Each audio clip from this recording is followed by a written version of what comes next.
I think there's interesting stuff that goes on around kind of identity as our consciousness expands and we meet these like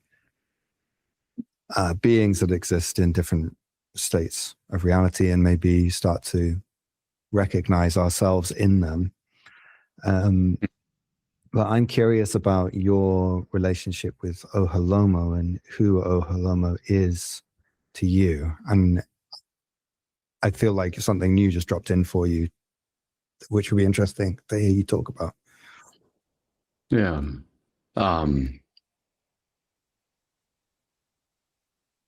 Yeah, I think there was a time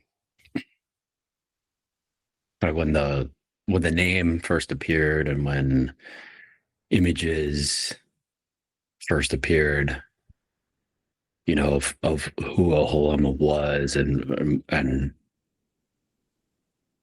it was for me like a vision of what my true identity was, but like the identity of my soul, like deep down below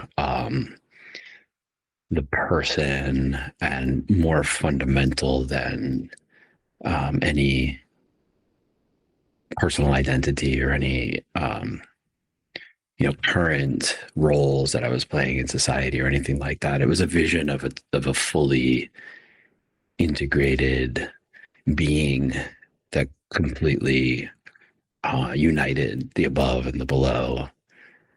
And so it really kind of was like a goal or like a aspirational identity. Like I could become Oholomo. Yeah.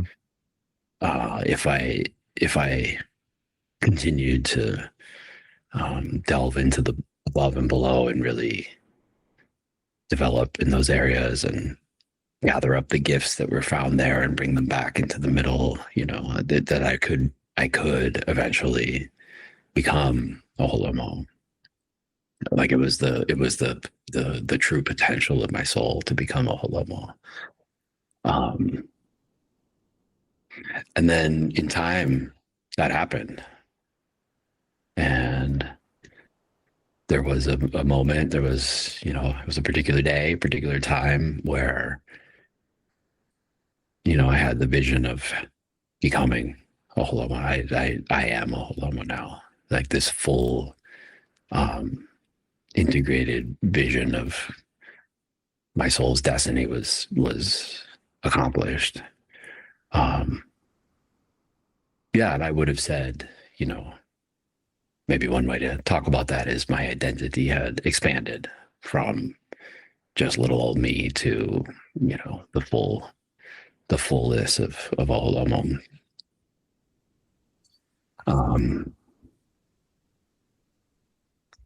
I think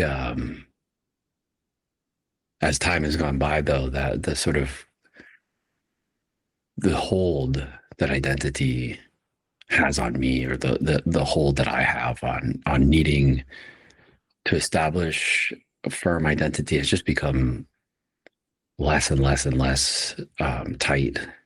It's become more and more relaxed, more and more insignificant, actually. At a certain point, it just becomes like superfluous. Like, why do I need to put any energy into creating or holding on to these identities at all? And just with time, that whole thing has just kind of relaxed further and further.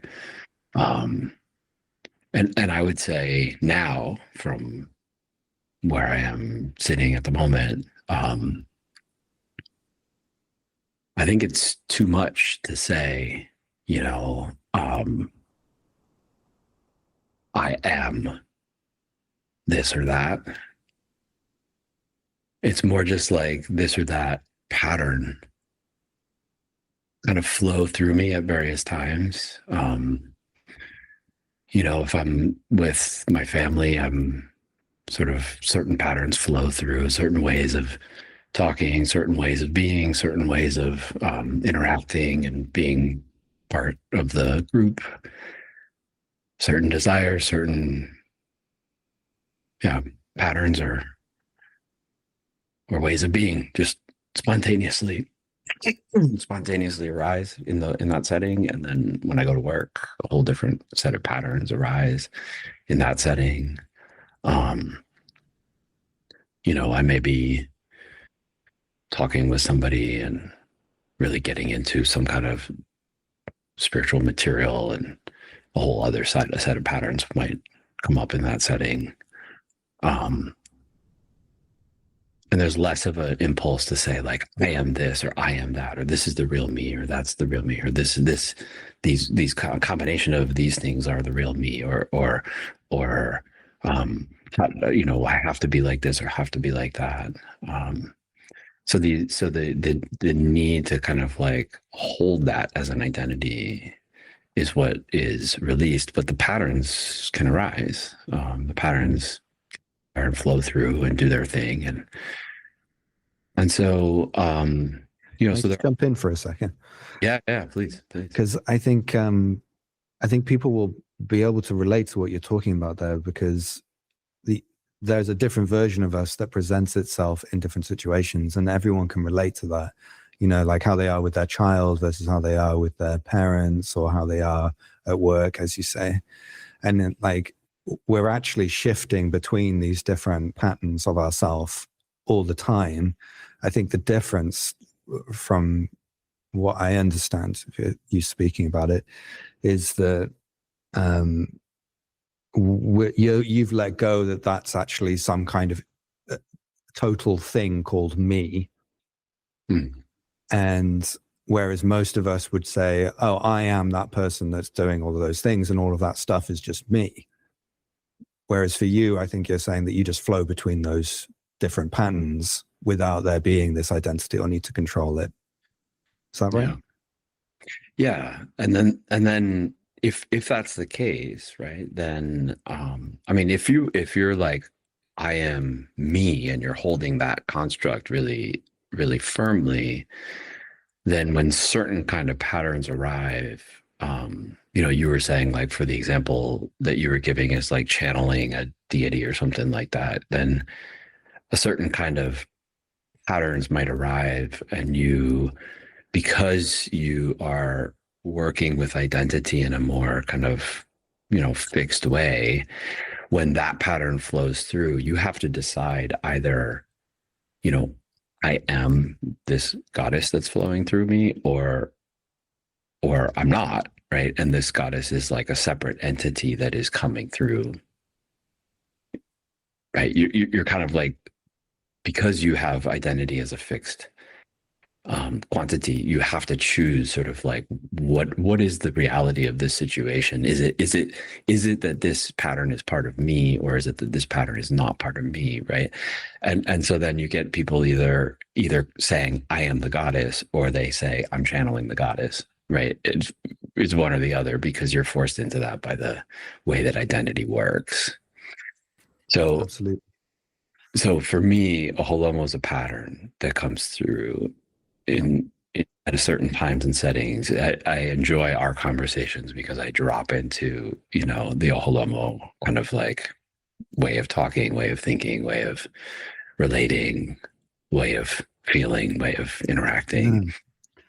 So it's a pattern that is allowed to express itself in certain contexts, and there's a sense of kind of fulfillment in allowing that pattern to express itself. Yeah. And I don't go to work, and holomo that pattern doesn't come out, when I'm like writing emails, right, at work or something. That pattern comes out in certain settings, in certain conversations, certain people, certain opportunities for, connecting in a certain way. That's when that pattern is activated. So, is a holomo me, or is a holomo something I'm channeling? It's like not, it's neither. It's not really clear either way. I understand, because I've had a similar journey with the beings that I channel, where at the beginning they felt like they were separate beings. I'm in here, they're separate out in there, and we're communicating. And then that started sort of dissolving, where it's like, well, no, I am me and I'm them. So it's sort of an expanded identity that includes my personal self and them. And then more recently, sort of dipping into actually letting go of identity altogether. And then it doesn't feel like it even needs to be defined in those terms. And it's sort of, all of that kind of stops making sense. Yeah. And nothing changes, right? It's just the need to assert some kind of ultimate reality about this, like either this is me or it's not me. That when that question drops away, nothing changes about the enacting of the pattern, right? So like you call it channeling. So the channeling continues, right? There's no need to have an answer to that ultimate question for the channeling to continue, right? This is something we spoke about, because I was worried, like when stepping into releasing ego, that I would lose the ability to channel. Right. Like, and I was sat down to do a session and was like, I don't know what's going to happen. And then the being did come through and I could feel them and it felt nice. It was like a pleasant experience, like what you're describing just now with like kind of connecting with Ohalomo. It's like, I'm not really doing this in my personal life, but it's nice to sit here and do this, and people are having a good response to it happening. Like it's doing good things for people. So I don't need to shut it down, because I think I was stepping into this place of like, in order to release the ego, I have to close this part of myself down, which I think is, a common mistake that people make about lots of different types of spiritual awakening. Like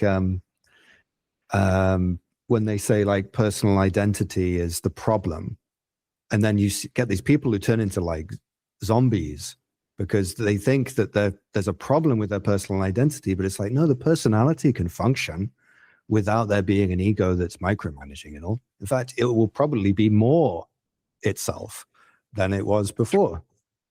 That's right. Yeah. So, in the book, I talk a lot about this, this idea that you find in sort of above-based spirituality, right? Transcendence-based spirituality, where you're going to just like purify this being into some kind of unconditioned state that's above, transcended humanity, kind of above it all.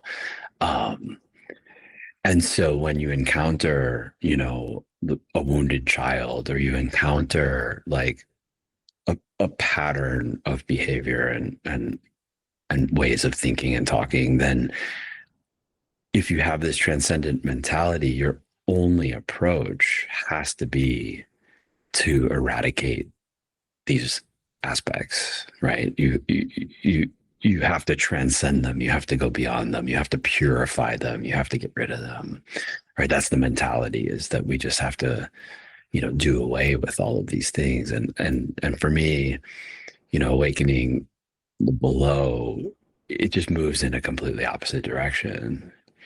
It is ego, letting go of the ego, but letting go of the ego so that the full range of all of these aspects of what it means to be you can all just be there, operating autonomously, arising as needed, arising when they're called for, without the ego function, whose job is usually to stuff them back into the closet or shove them down under the rug, right? Without that function doing that repression, then these aspects of the whole person can just come out, as patterns. They can come out and express themselves freely in a liberated way, autonomously, just being themselves. And so you flow from one activity to the next, from one environment to the next, and the different aspects that make you, just they come up, they navigate those situations. But the only thing that's missing is this ego function, right? And that's the function that goes around saying, this is me, and I want to be a certain way, so I need to elevate certain patterns and dismiss others, and I need to change this and that and the other in order to defend this notion of who I really am. that's the piece that falls away.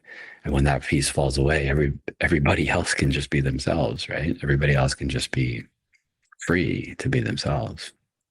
And some of those patterns, some of them are not, some of them might need a little bit of reconditioning, right? Some of them might need to be worked with a little bit because they're maybe not so um, healthy. But those patterns can't just be shoved under the rug, stuffed in the closet, and operate from behind the scenes in a shadow kind of world, right? They need to come out and be themselves and work out their own issues in the light. Yeah, like allowing the different dimensions of yourself, like the different personal parts of you, like the different parts of your psyche, to resolve themselves. Like I feel we've spoken about this before when I was first starting to experience that, and like the sense of relief, of someone like myself who is naturally inclined to go into the depths of the psyche and try and get it in the right places, like kind of solve the problems of my psyche. And coming at that initially from an egoic place that is trying to kind of micromanage the psyche so that it's in the right place and I feel good, to realizing that actually the part of me that's trying to control the psyche is the most fundamental kind of mistake in this whole thing. And to have the courage to let go of that and move through the real dread that is connected to that. And then notice like, oh my God, it can do this by itself. That's right. Like that, to me, starting to experience that was like, that's why they use the word liberation when they talk about spirituality. For me, I was just like, this is liberation because I'm free to be myself, and my psyche is free to be itself, and it's perfectly capable of moving where it needs to move. And I don't even need to worry about that. Like, what a huge burden off my shoulders. Yeah, absolutely. So, we used a metaphor. It was a while back in some previous conversation we had where we talked about, I gave the metaphor of a jaguar in a cage at the zoo, this jaguar that should be running free on the savannah or wherever, or in the jungle, whatever. Instead, you put it in a cage at the zoo and it just paces back and forth in front of the gate, right? Full of pent up energy because it's not expressing its natural free state. And that's what the ego is doing to these aspects of the self, right? Like penning them into these little containers. You're only allowed to think certain ways, to behave certain ways. These aspects cannot be brought out into the light. Only these other ones are allowed to be free. And so these aspects of ourselves are like pacing jaguars in a cage. And to me, maybe this is unfair, but not to put too fine of a point on it, but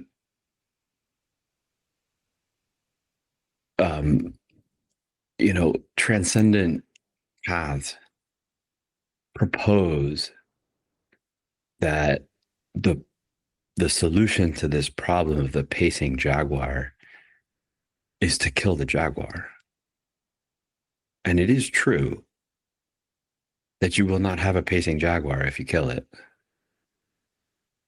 But to me, that doesn't make a lot of sense.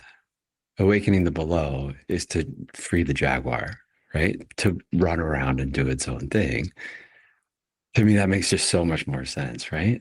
So we're not talking about eradicating all of these pent up aspects and closet and shadow aspects of the self and getting rid of them, transcending them and purifying them away, right? We're talking about just allowing them to be there, allowing them to be free, allowing them to run in the jungle, in the forest, in the plains the way that they want to, right? That's what we're talking about, I think, when we're talking about the kind of liberation that's available in the below. Yeah, and to me that means being a full human being, like because that jaguar is representing some aspects of what it means to be human, which we've sort of civilized out of ourselves, or at least I think we like to think that we've done that. But actually, that jaguar is, you know, running amok in. Maybe it's dug a tunnel out of that cage, and like it kind of goes back there, and you think it's in the cage, but really it's like running around in the shadows at night, like terrorizing the society. And I obviously I'm speaking cryptically, but I'm talking about, you know, the shadowy aspects of society and the way that we relate with the world and all of that. Like the warped energy of that jaguar is in those places.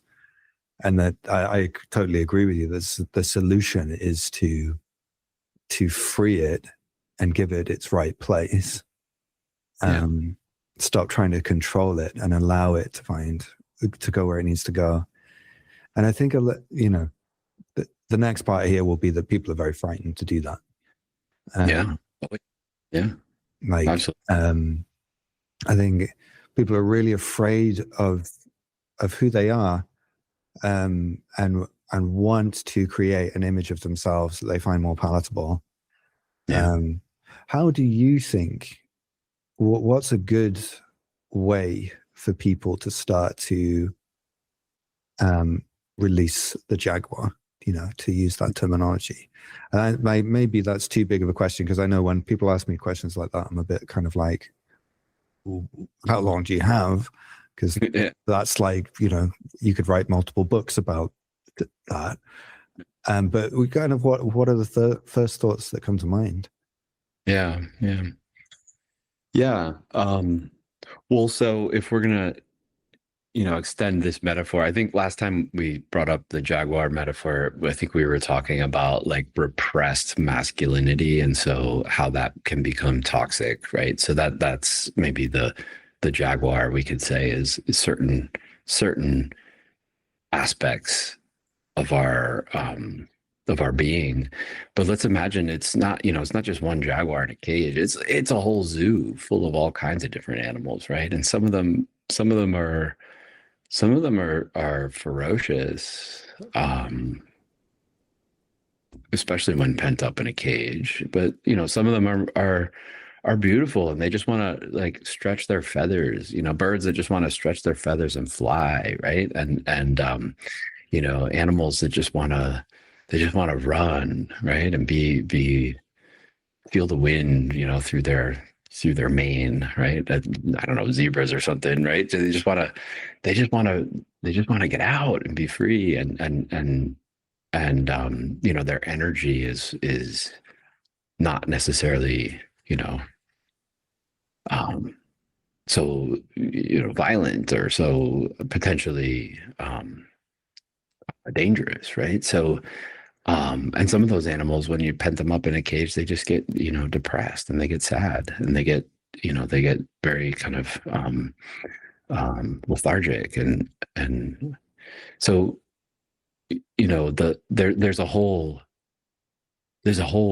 array of different aspects of the self that are in the below, that are not being allowed to be themselves, that are being controlled by the ego, managed by the ego, that are in various states of you know, unease and suffering because of the lack of liberation. I might not open the jaguar's cage first. Maybe maybe, sure. But there might be other animals down there that might be you know, if you're going through this in a more kind of methodical way, and you're wanting to uncover what's down there, you know, I might not start with the most potentially destabilizing forces that are down there. And so what I would advocate for people to do is really to start with just getting to know what the range of beings that are here in the below what is the range of beings here? Who's down here? Kind of try to learn about what aspects of yourself are currently not being given the autonomy and the freedom to be themselves. And the thing is, you probably already know. If you're just really honest with yourself, you probably already are aware. It's not even unconscious. It's actually like conscious repression. You're probably already aware Yeah. of yourself that you hide from the world, you hide from yourself, you don't want to admit, you feel shame about, you feel um, anger about, you feel depression about, you feel you wish were different. There already are consciously repressed things that are right there, right on the surface. Mm. And then there's lots and lots and lots of things that are, unconscious too. Um, and so there's all kinds of different practices that people can do, and it kind of really depends on what flavor of language and symbols and so forth you are particularly aligned with. For me, for whatever reason, my own being, my own unconscious responds really well to shamanic style practices.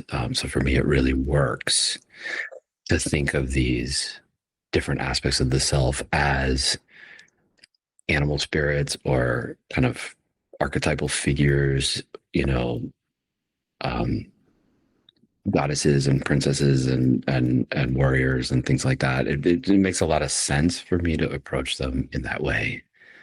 Um, Other people will respond more to like psychological language, internal family systems or Jungian psychology, transpersonal psychology. There's lots of forms of psychology that have other language other than shamanic to talk about this. Um, in either case, developing kind of like a repertoire, an understanding, maybe like a who's who, list of sort of like, these are the kinds of beings, these are the kinds of aspects of my personality that are here, and then engaging with them. And so for me, in a more shamanic vein, that would mean actually talking to them, actually speaking with them, either out loud or in my head, bringing forward, this or that aspect in the form of an animal spirit or a goddess or a, archetype of some kind, and just like having a conversation with that aspect of myself. I usually have done that in kind of like a shamanic drumming session or in some other kind of visionary practice. That's what works for me. But I also do a lot of spontaneous movement. Like the jaguar. That is an actual example of a kind of an energy that is in my body that I can kind of like move around. When I do spontaneous movement, kind of trance dancing a little bit or something like that, that can give expression to those aspects that are normally hidden away and not allowed to give expression. I'd imagine So that kind of movement is also really helpful with the energy side of things because, people who are familiar with this kind of energy work will know that when those kind of aspects of our psyche, or however you want to frame it, start to integrate or change, there can be like a release of energy that goes along with that, which if you're not expecting it, and didn't have some kind of education in that, might come as quite a surprise.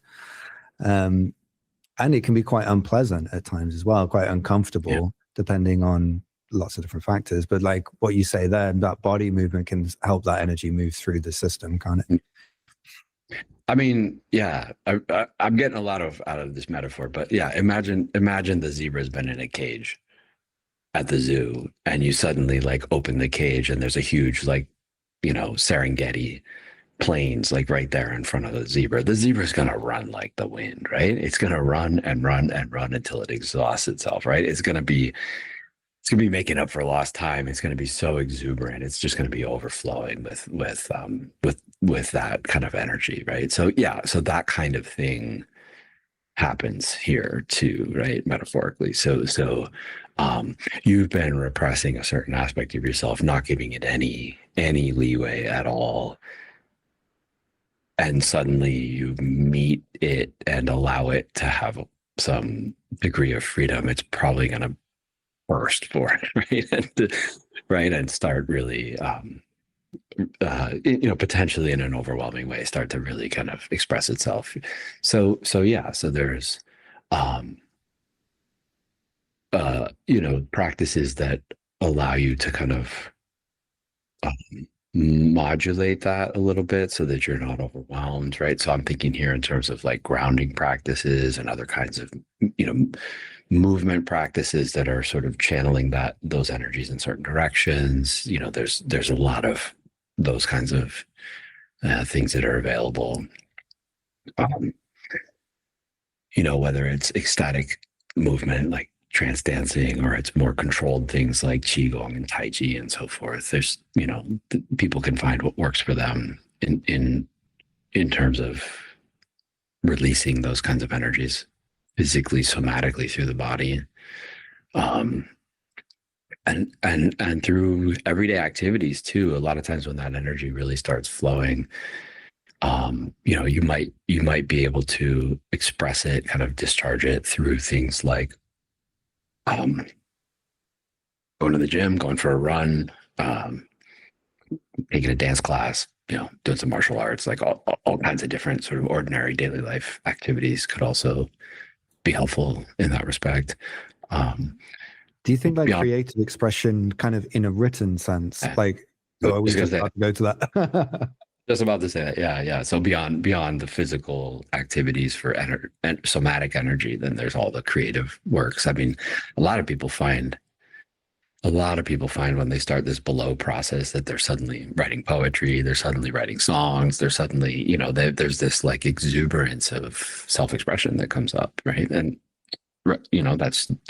that's like the bird in the cage that's like spreading its wings and showing its beautiful plumage now that it's out of its cage, right? So there's all kinds of creative expression. Writing, I think, is super, super common, super helpful. Yeah, and who knows?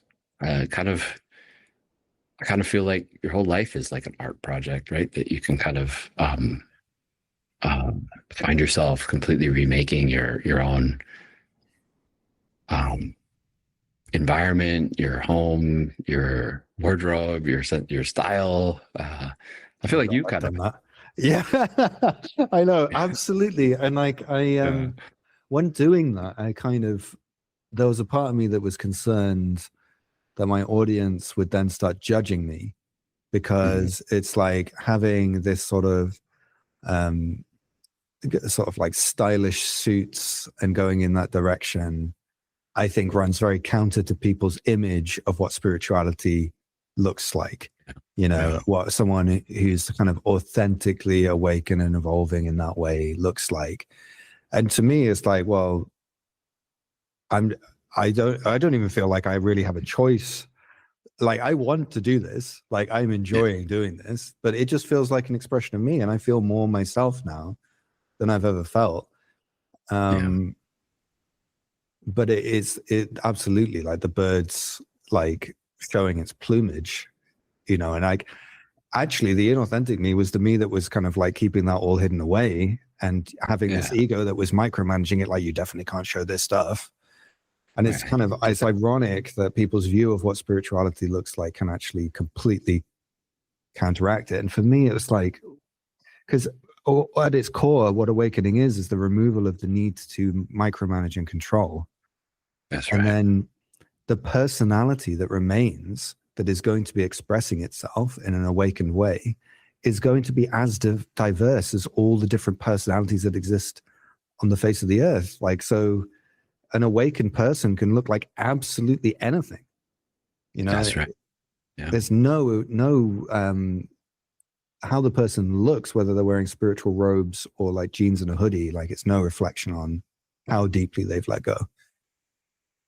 That's again, it's a great kind of distinction point between transcendent above style and below style, right? So we're here to articulate the below as a legitimate pathway. So I'm not actually denigrating above style, transcendent style, awakening. I'm not. I'm I'm heavily emphasizing the below in order to counterbalance what I think are some pretty mainstream um, ways of talking in spirituality. So I'll just contrast here again between transcendent above style liberation where it is the removal of all of the aspects of the personality, right? So yeah, so you're going to wind up with a shaved head, wearing a robe or wearing some white clothes, you know, that like have completely stripped out your personality, because that's transcending the personality is what that pathway is all about. Not so in the below, right? In the below, you're going to wind up looking like the freak that you are, right? Like, this is who I am. This is how I dress because this is what my own uniqueness wants to express itself through, right? Um, Minus the ego that's there trying to manage it all. Yeah. Yeah, for Jack, me, that's like the part. It was like trying. It was, you know, I grew up afraid of being seen. Like I for me to be myself in the tiny little rural community that I grew up in, like just wasn't really on the cards. You know, people, their kind of perspective was too small, I think, to kind of to take that in. So I had to adopt this ego that was micromanaging and keeping me small to kind of fit in with all of that. So obviously for me, if you release that ego, what's going to happen? Well, I'm going to start expressing myself in the way that I've always actually been. yeah. But sorry, you were saying something. Well, I was going to ask you if you wanted to tell the story about one of your spiritual teachers and how they um, fully embodied Yeah. very repressed aspect of themselves. I don't know if that's something you've talked about or not. If Are you you want talking to, about Fran? And yeah, because yeah, that's a because like she was such a great role model in this, like, because so Fran was a monk for like 20 years. And I've seen pictures of her, like this bearded monk, Catholic monk. And then she transitioned gender after she left the monastery.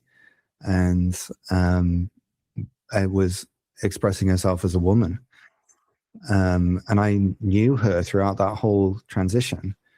And it was so obvious to me that she was living what she was preaching, you know, because she would talk about like spiritual liberation and like how it allows you to be authentically yourself. And then she wasn't just talking about that, she really lived it.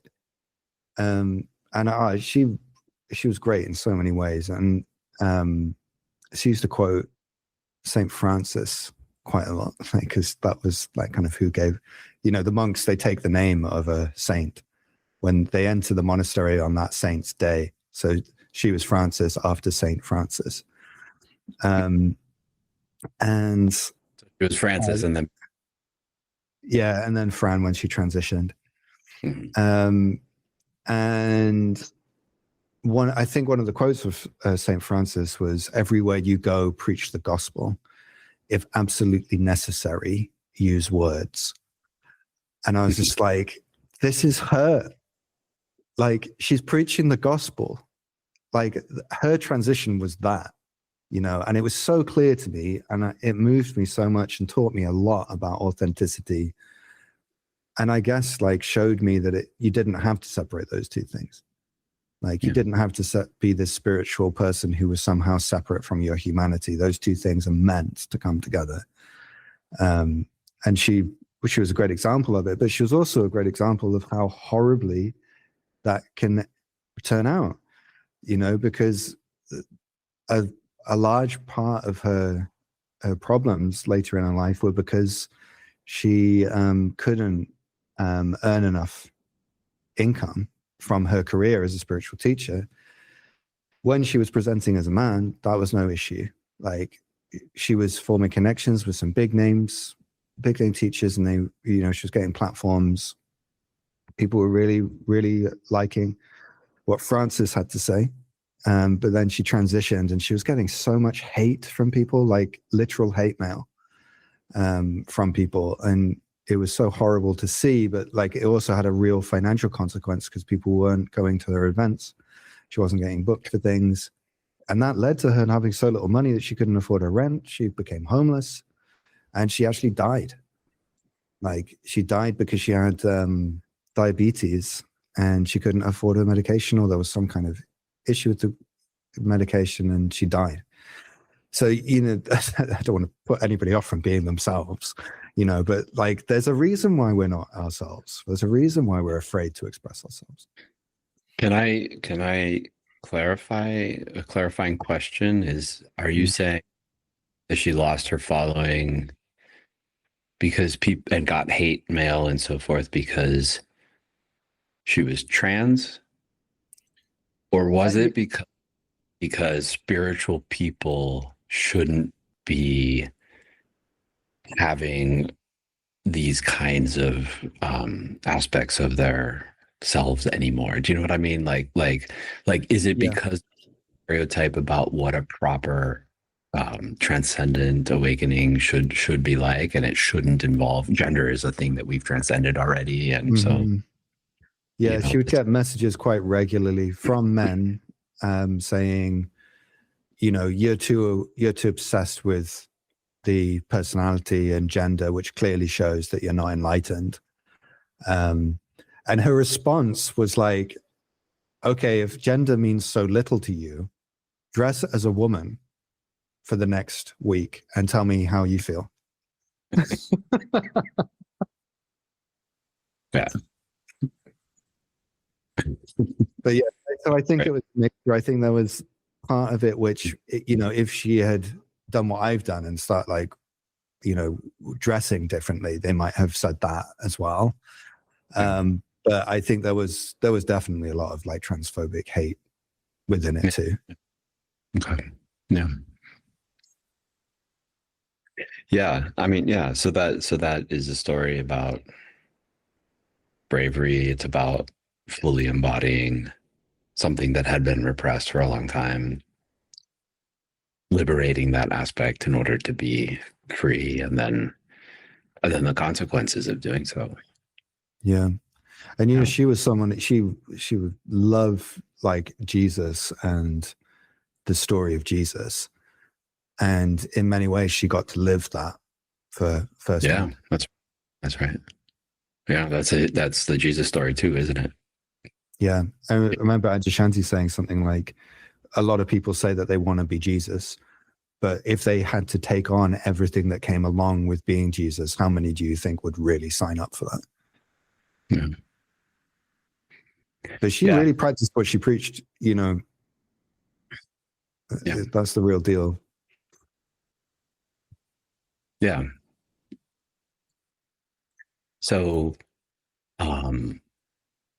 so the ego is rightfully fearful of what would happen if these aspects of the self came out and were allowed to be free, right? You might lose all your friends. You might be publicly shamed. You might lose your livelihood. You might be tortured to death, perhaps literally, perhaps metaphorically. Yeah. Yeah. So the ego learns that it needs to hold everything together and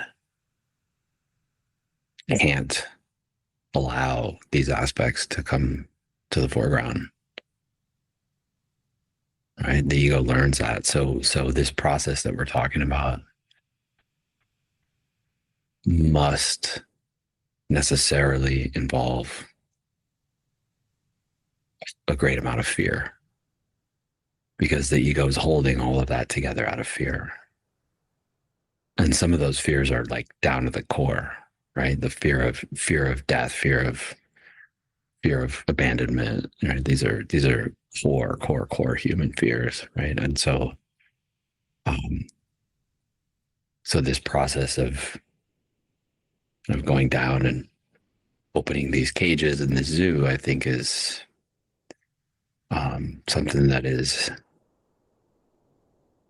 the ego rightfully recognizes as potentially catastrophically dangerous. Yeah.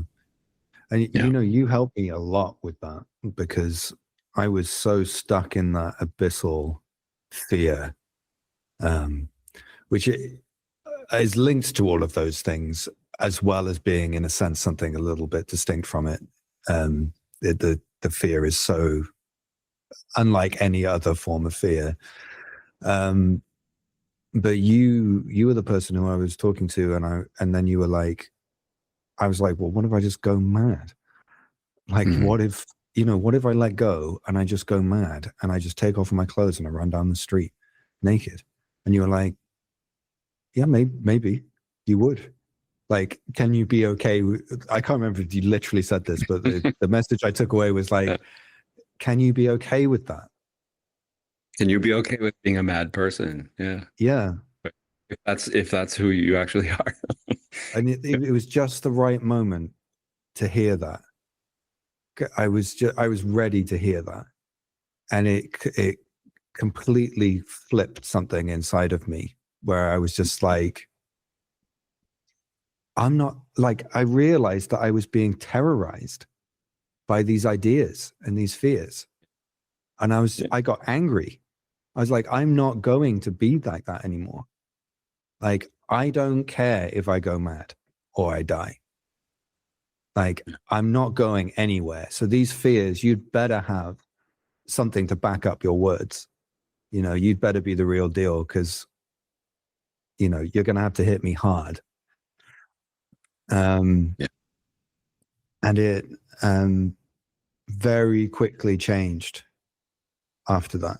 And that abyssal fear had been something that was really limiting my life, really preventing me from living my life as I wanted to live it.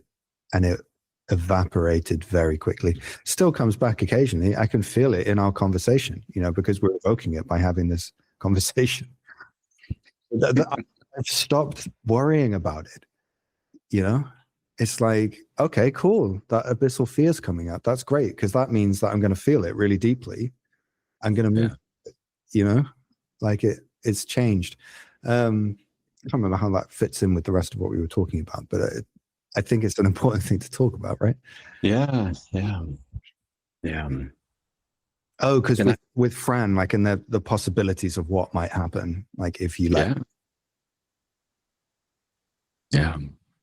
But it's like at a certain point in this process, this awakening the below process that we're talking about, at a certain point, you just don't have a choice. You just have to be your authentic self.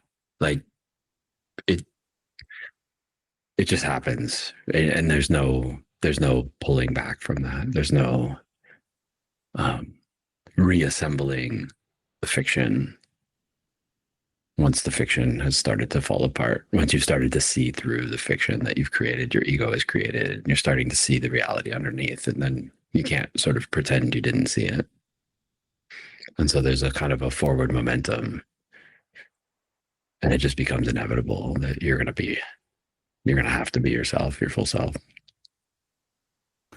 Yeah. And how you put that out into the world might be different for different people. You might strategically need to choose how you're going to start to express this self. It's not like, I'm not saying you just should throw caution to the wind and just do whatever you want starting right now. There may be some context behavior won't fly. Like, at work, for example, you might need to still behave in certain ways. Like you Jack might, if you had a different job, might have to wear certain clothes at work. And that's, we're not saying, you can't fit into social norms and professional norms and so on and so forth. We're not saying that. We're not saying, you know, um, embody the weirdest aspects of yourself at all times in public, right? Yeah. And some people will misunderstand this. And it's one of Yeah. the really difficult things about articulating any of these topics, where it's like, I think I've been like going over this recently, and I'm like, I just kind of have to accept that a significant portion of people are going to misunderstand what I say and potentially do harmful things as a result of misunderstanding what I say. An example of that was, again, something that Adyashanti shared once, where he was giving a talk on authenticity. And then he found out that afterwards, this woman had gone up to her friend and gone, I really don't like you, blah, blah, blah, blah. And just like really nailed her to the wall. And then she finished by saying like, well, Adya told us to be honest. And it's like, what? Whoa, hold on. Whoa, he didn't just say pummel everyone with all the repressed stuff that you have in your system. Like, right. He's talking about being honest with yourself, like internally, sometimes you might have to say firm words with people. Like, I think that is something that's certainly something that's been happening with me. But some people will take what we're talking about here as a license to be a dick, basically. Right. Yeah. Which is not what we're talking about. That sounds to me like the ego appropriating this message and then orchestrating a new plan, right? Oh, I'm going to authentically be myself now because I've been told to do that. So now I'm going to plan to be this way or that way, right? It's kind of like a very ego-led sort of version of what we're talking about. What we're talking about is like true authenticity it's unplanned, it's spontaneous, it's not orchestrated by an ego. It doesn't have rules about you should always be like this or like that. It's spontaneously allowing yourself, the full range of yourself, to respond to the moment. As we started by saying, these patterns, allowing the patterns to come up as necessary in certain settings, whatever's most skillful, whatever's most natural, whatever's the best fit for this situation, allowing that aspect of yourself to arise spontaneously, without premeditation, without control, without management, micromanagement. So when I'm at work, I'm professional. Yeah, I wear the clothes I need to wear. I do the thing I need to do. When I'm with my family, I'm with my family. I'm in that environment, being the way that I naturally am in that environment. I know the difference between work and home. I know the difference between a professional environment and a family environment. It's not like all that goes out the window. I think the thing that's so hard for people is like, society and many families can be so brutal in pressuring us to be a certain thing. And we've spent so much time trying to shape ourselves into that thing that for many people, it's hard to actually know who you are underneath all of that. Yeah. And it's scary to even think of trying to discover that thing. And it makes me sad thinking about that. Like, isn't that cruel? Like, what a cruel society we've created here where people suffer just at the prospect of being themselves. Mm. You know, like how twisted is that? It's completely the wrong way around. But yeah, I guess I've just gone on such a journey of this discovery myself. I'm just thinking of those people who are, you know, a few steps behind of where I'm at now, and how painful and confusing that is, and it just makes me sad. Yeah. Well, how do you help people to kind of come out from under that sort of situation? I try and listen as much as I can. Like in my groups, I always like have this time at the beginning where we're all just talking, like before I channel any being. And the way that I see it is it's like this opportunity for people to be heard in a group and to express themselves. And what comes forward naturally for me in that time is just to listen to people and accept them as who they are, you know, and to notice, like, if someone like wants to cry, and that would be like the authentic thing for them in that moment, but you can see that they're trying to stop themselves because they've been conditioned that it's not okay to cry, like in a group. And then just to give them that permission and to acknowledge, like, that what they're talking about is sad. You know, it's sad that this has happened. And it's completely understandable, given the context of what they've just shared, why they feel the emotions that they do. And when that happens in a group and you know that, like, everyone is listening to you, I think it can help our personality to, like, form. And we feel validated in who we are, and don't feel quite the same pressure to, like, change who we are.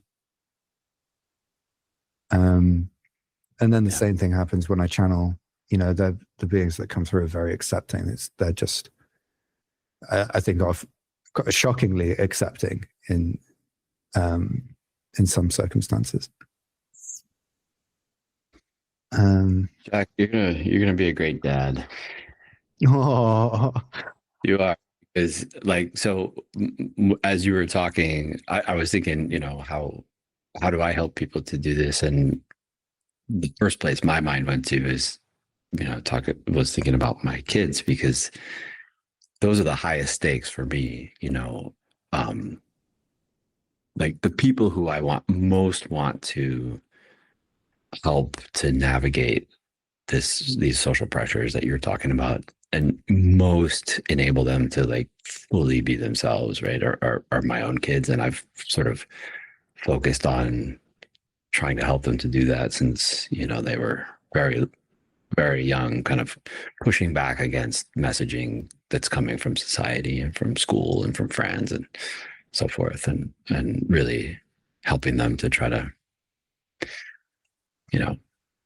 become fully autonomous, fully themselves, despite all those pressures. And anyway, as you were talking, I was just thinking, yeah, I mean, what can I add to what you just said is perfect. It's just, something that I do with my kids and you're doing with your clients.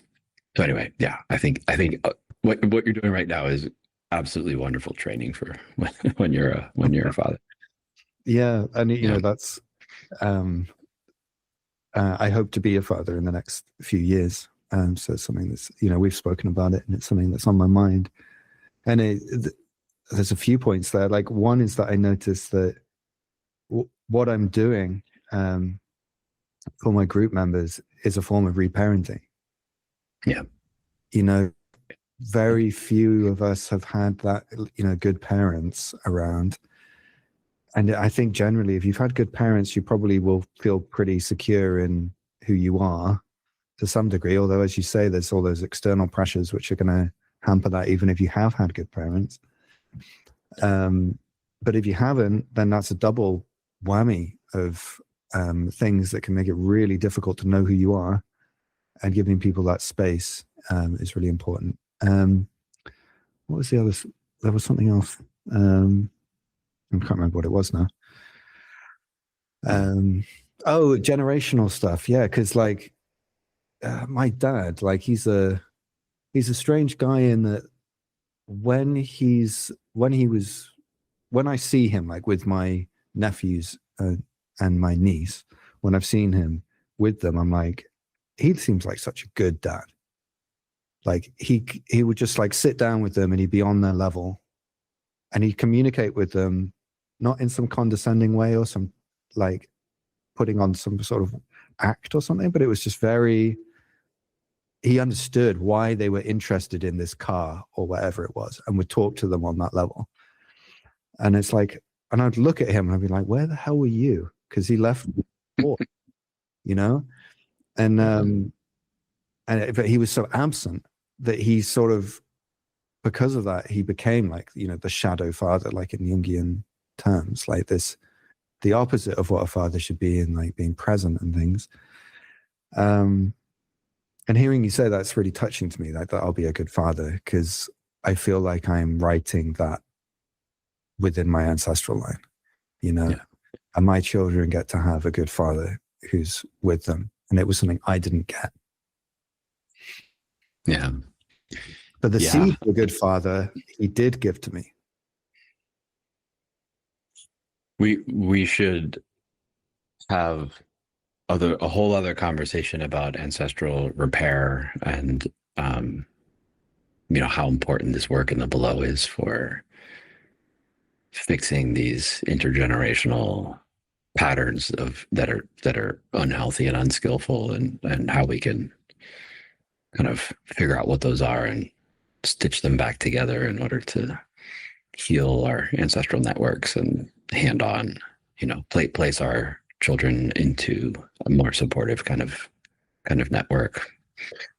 But yeah, what you said is, I think, exactly right on. Is this I mean, what we have just said is that this kind of work in the below is both an antidote for a broken society, and it's also healing for broken families, right? Yeah, so this work is really important. Well beyond this work of liberating our own aspects of our own being is so worthwhile beyond just healing ourselves. It has rippling impacts on everybody around us. You helped me see that once. I remember we were having a conversation on similar topics to this, and you mentioned about me having kids, and like it was like the first time that I really saw very clearly that my awakening wasn't just for me. Mm-hmm. You know, and like thinking about the ripple effects, like all the things, all those harmful things that I won't pass on because I've done this, and like all the benefits that come from that, which will echo through my ancestral line. Yeah. You know, not even just within people who are direct biological descendants of me, because the generations that come after will be more likely to support other people from different families. Yeah. Never mind all the people that you're helping through your working with the public too, right? So exponential over time, over generations, the number of people that are impacted by this kind of work. It's amazing how little I think about that. Like, and I was just thinking about, you know, my own childhood and like how I have this tendency of negatively praising myself. And then it's like, hold on a second, well, what am I actually, I'm actually doing a lot of good in the world. And, you know, it's amazing how deep those blind spots can go, you know, and how, to get into a pattern, you know, talking about patterns and how sometimes patterns need to be evaluated and brought into consciousness and all that kind of stuff. Like one of those for me is like a not seeing of my worth and like the value that I give.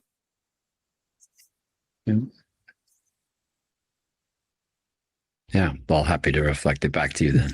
Yeah, thank you. I mean, it lands now, you know, though. I see it, and it feels good. And you know, to kind of link that back into the conversation we were having about the difference between ascension and descension, like I'm just like, wouldn't it be awful if I thought that it was somehow wrong to go into these things and honor them as they are, like all these like threads of my personality, to allow them to come forward? Like we wouldn't be having this conversation. I wouldn't be experiencing the relaxation that's moving through my body right now. Yeah. Yeah. Beautiful. Yeah. Well, that feels like a nice point to end on. Yeah. Wonderful, my friend. Good to see you. Yeah, good to see you too. We'll talk again soon.